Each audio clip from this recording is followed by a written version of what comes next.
Que alegria poder voltar aqui e poder conversar com você no Classe Professores. Temos recebido dezenas, talvez centenas de mensagens semanalmente, apreciando esse canal, apreciando a maneira que expomos a lição da Escola Sabatina.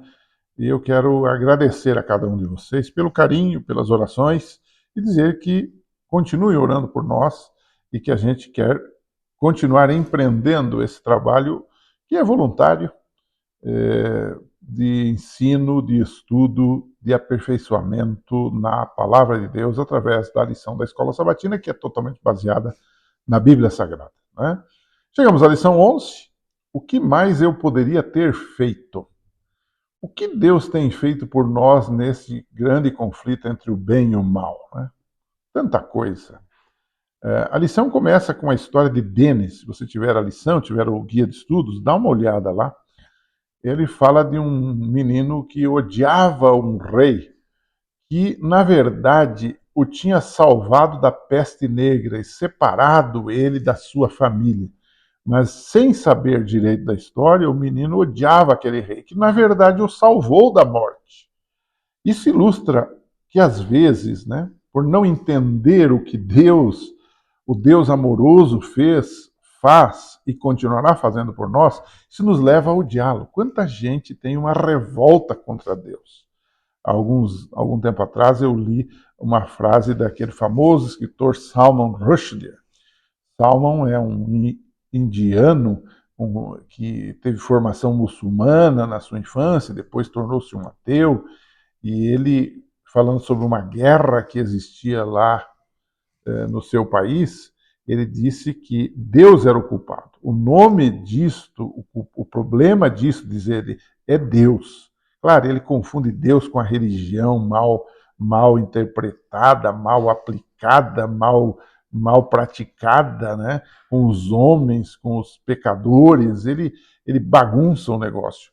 Mas muita gente tem essa raiva de Deus e coloca a culpa em Deus. Mas nós precisamos entender que Deus fez tudo por nós. Primeira questão que se levanta é que Jesus Cristo veio para ser o vencedor contra o mal. Quando nós chegarmos no final do grande conflito, nessa briga entre o bem e o mal, nesse tiroteio, nessa guerra que nós estamos no meio dela e às vezes algumas balas perdidas nos atingem, nós vamos saber, nós vamos perceber, nós vamos entender que, na verdade, Cristo é o vencedor. Isso já está profetizado em Apocalipse 17, verso 14, e em outros textos da Bíblia. E nós vamos também entender que o inimigo, finalmente, é o enganador, é o acusador e é o usurpador. Ele tomou posse, supostamente, de alguma coisa que não era dele, que é esse mundo e os seres humanos que aqui estão. E que o verdadeiro príncipe deste mundo é Jesus Cristo. Ele é o dono desse mundo. Por quê? Porque ele é o vencedor, que fez justiça morrendo na cruz por nós, para perdoar os nossos pecados, para nos dar uma nova vida aqui nesse mundo e nos garantir a vida no mundo além, no mundo onde não existe morte, não existe pecado, não existe dor, não existem essas coisas que nós hoje temos. O texto bíblico diz que ele é justo e justificador, ou seja, ele é justo porque ele nunca pecou.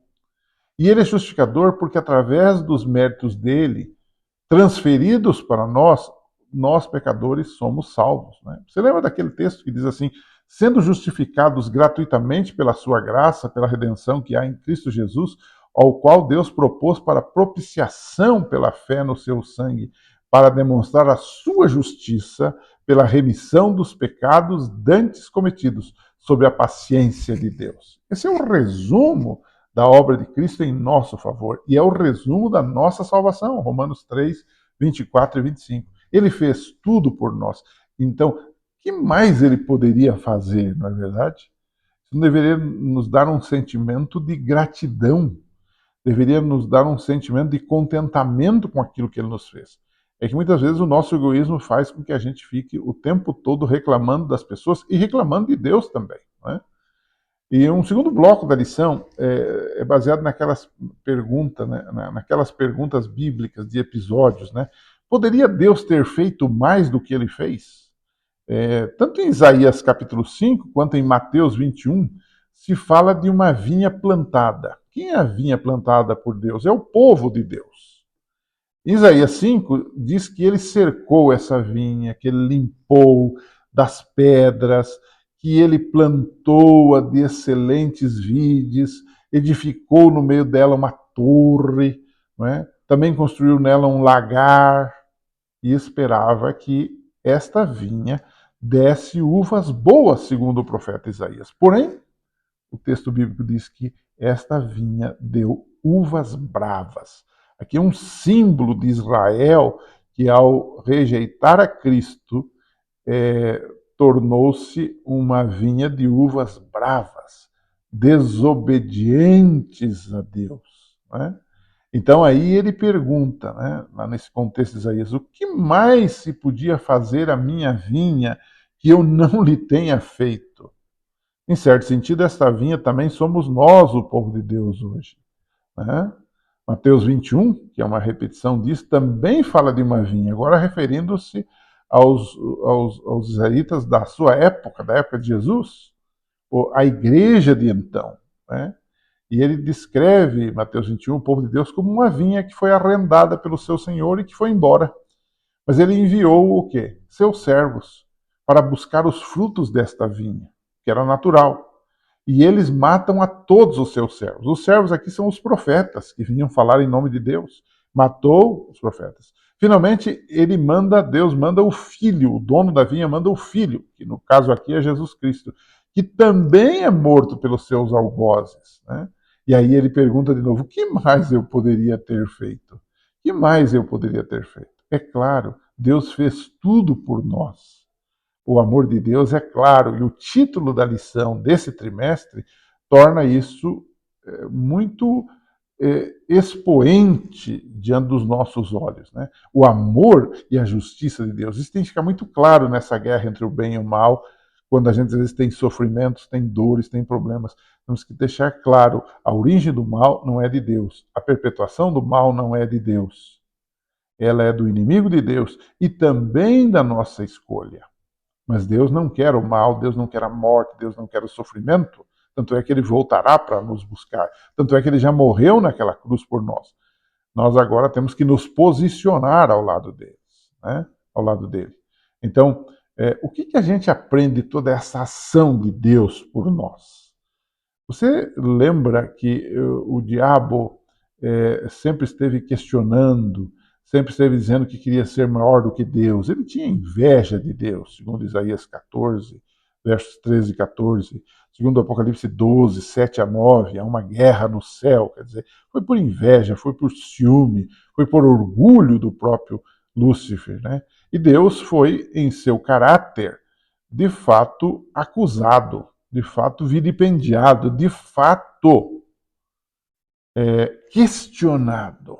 Né? Sabe que quando alguém fala mal de você ou de mim e coloca as coisas no seu devido lugar, é ruim. Mas no fim a gente se conforma, porque ele falou e ele deu a razão porque nós estamos errados. Agora, o pior mesmo é quando alguém insinua sobre o nosso caráter. Será que esse sujeito é bom mesmo? Será que esse sujeito é honesto mesmo? Foi isso que o diabo fez com Deus. Ele disse que, né, lembra lá com Eva, né? Ele disse que se você, né, ele disse que você não pode comer desse fruto. Mas sabe, não é bem assim, né? Esse Deus disse para vocês não fazer isso, mas ele sabe que vocês, ele ali colocou questões sobre o caráter de Deus. Ele quis dizer, Deus é amor, mas não é tanto amor assim, que está restringindo algo bom para vocês, que é o conhecimento do bem e do mal. E então Adão e Eva embarcaram nesta conversa mole dele. Né? Essa é a verdade. Mas a história diz que o caráter de Deus foi vindicado. Né? Ele foi vindicado, por exemplo, lá na cruz do Calvário. Né? Deus provou no Calvário, em Jesus Cristo, que ele é amor e que ele também é justiça. O salário do pecado é a morte. Alguém precisava morrer. Ele morreu. Morreu em meu lugar, em nosso lugar. Mas ele também mostrou que Deus é amor e que amor e justiça vão juntas. Então, nesse sentido, o caráter de Deus foi vindicado. Não é? E lá depois que tudo terminar, no mar de vidro, os salvos vão cantar o cântico de Moisés, que é um cântico de libertação, servo de Deus, diz o Apocalipse, e o cântico do Cordeiro, que é um cântico de redenção, dizendo: grandes e maravilhosas são as tuas obras, Senhor, Deus Todo-Poderoso, justos e verdadeiros são os teus caminhos, ó Rei dos Santos. Apocalipse 15, verso 3. Então, Deus foi vindicado lá na cruz, vindicação quer dizer defesa, Deus foi defendido por palavras e por ação lá naquela cruz. Deus está sendo defendido no que chamamos de juízo pré-advento, que alguns questionam tanto, não é verdade? Mas, na verdade, o juízo pré-advento não é para massacrar, não é para matar, mas é para nos ajudar. O juízo pré-advento é para nos tranquilizar de que Deus está agindo em nosso favor, em favor do seu povo, contra o que o Daniel 7 chama de chifre pequeno, que são os poderes do mal contra o povo de Deus. Na verdade, Daniel 7 tem a ênfase do juízo ser sobre os inimigos do povo de Deus, sobre a chamada ponta pequena de Daniel 7. E, nesse sentido, para os salvos, o juízo investigativo, o juízo pré-advento, é, na verdade, uma vindicação do caráter de Deus diante deles, provando que Deus é amor e Deus é justiça ao mesmo tempo. Então, Deus é vindicado na cruz, no juízo pré-advento, e finalmente será vindicado no juízo do período final. Não é? Por exemplo, teremos Apocalipse 20 diz que durante o milênio nós vamos saber por que pessoas se salvaram, por que pessoas se perderam. Para quê? Para a gente entender de uma vez por todas que Deus sempre foi justo. Deus foi justiça e foi amor. Para a gente terminar, nós estamos no final da lição, eu queria desafiar você a estudar com seus alunos o seguinte texto. Olha só esse texto. Olha que bonito esse texto, mas que profundo também. Tudo quanto nos tem confundido acerca das providências de Deus. Há momentos que a gente fica assim em dúvida: será que Deus realmente está agindo em meu favor? Estou sofrendo tanto, estou passando por tantos perrengues, que será que Deus realmente está comigo? Ou será que Ele realmente existe? Será que realmente Ele está agindo? Então o texto diz assim: tudo quanto nos tem confundido acerca das providências de Deus será esclarecido no mundo vindouro.